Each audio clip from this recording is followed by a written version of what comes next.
Ƙasar Jamhuriyar Musulunci ta Iran ta bayyana cewa za a rufe Tehran a ranar Talata mai zuwa saboda jana'izar Ayatollahi Ali Khamenei. Haka zalika za ku ji cewa ƙasar Iran ta ce za ta mayar da martani mai ƙarfi ga duk wata barazana da aka yi mata.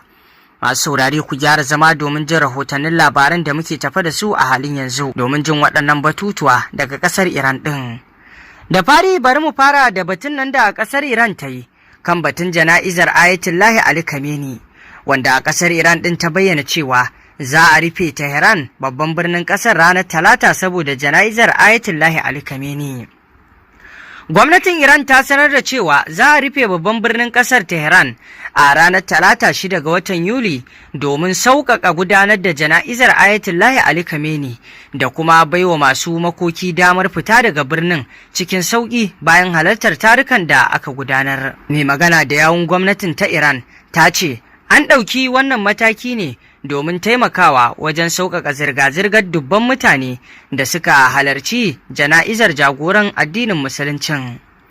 Ta kuma bayyana cewa an ayyana ranar Alhamis a matsayin ranar zaman makoki a faɗin Iran baki ɗaya.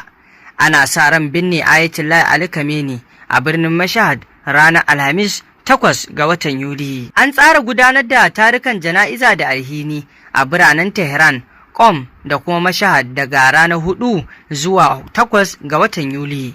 Haka kuma za a gudanar da wasu tarukan tunawa da shi a biranen Bagadaza da Kazmin da kuma Karbala da kuma Najaf a ƙasar Iraq.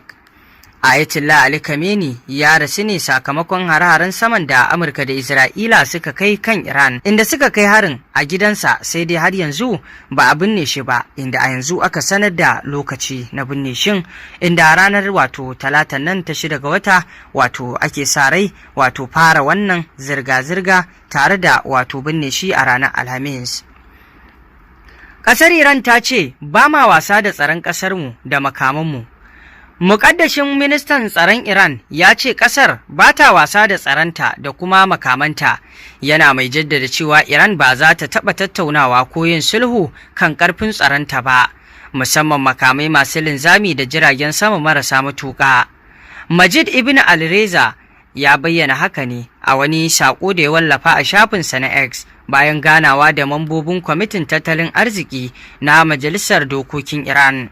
Ya ce a yayin taron an jaddada cewa ƙarfin tsaron Iran da shirinta na makamai masu linzami da na jirage marasa matuƙa wani muhimmin ɓangare ne na tsaron ƙasar wanda ba sa wasa da su. Haila yau ya ce Iran za ta ci gaba da haɓaka waɗannan makamai ta hanyar amfani da ƙwarewa da albarkatun cikin gida. Kalaman nasa na zuwa ne a daidai lokacin da Iran da Amurka ke gudanar da tattaunawa ta kaikaice a ƙasar Qatar. Tattaunawar na mayar da hankali ne kan mashigar Hormuz da kuma batun sakin kadarorin Iran da aka kwace a ƙasashen waje.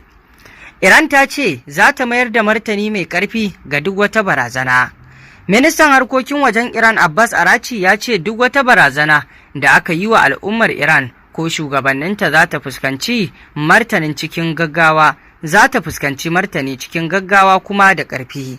Ya bayyana haka ne a martaninsa ga kalaman ministan tsaron Isra'ila wanda ya ce Isra'ila za ta kai hari da ƙarfi kan Iran idan ta sake harba makamai masu linzami zuwa Isra'ila, tare da cewa sojojin Isra'ila na shirin gudanar da wani farmaki kan ƙasar Iran. Arachi ya ce yarjejeniyar da aka cimma Islamabad a sarari take, kuma kowa na iya duba abubuwan da ta kunsa.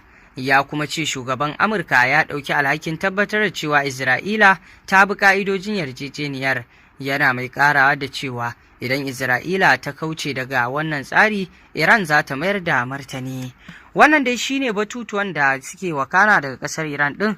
Ku ci gaba da bibiyar mu domin samun rahotannin labarai kan abubuwan da ke faruwa a duniya baki ɗaya. Mun gode.